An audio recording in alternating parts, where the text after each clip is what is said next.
మరి ఇలా ఎస్ఎల్బీసీలో టన్నల్ కూలి దాదాపు 72 గంటలు అవుతాను, ఎందుకో రాడు. మరి ఎన్డీఎస్ఏ రాదు, ఏ బీజేపీడు మాట్లాడాడు, ఎవరి నోరు పెగులుతలేదు.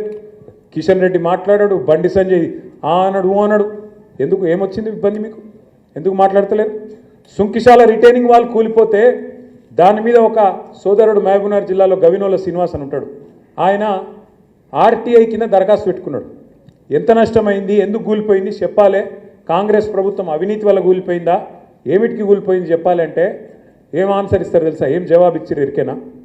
ఇది దేశ భద్రతకు సంబంధించిన అంశం, మీకు చెప్పమాట. ఏది రిటైనింగ్ వాళ్ళు సుంకిశాలలో కూలిపోతే అది దేశ భద్రతకు. ఏమైనా చైనా సరిహద్దులు ఉందా, పాకిస్తాన్ సరిహద్దులు ఉందా? గీడ ఆంధ్ర తెలంగాణ బార్డర్ కార్డు ఉంటే, అది కూడా మన తెలంగాణలో ఉంటే, అందులో రిటైనింగ్ వాళ్ళు మీ అవినీతి వల్ల కూలిపోతే, మీ కమిషన్ల వల్ల కూలిపోతే దాని మీద బీజేపీ మాట్లాడాడు. ఒక తమ్ముడు శ్రీనివాస్ అడిగితే దేశ భద్రతతో ముడిపడిన వ్యవహారం కాబట్టి సమాధానం చెప్ప అంటున్నది రేవంత్ రెడ్డి ప్రభుత్వం.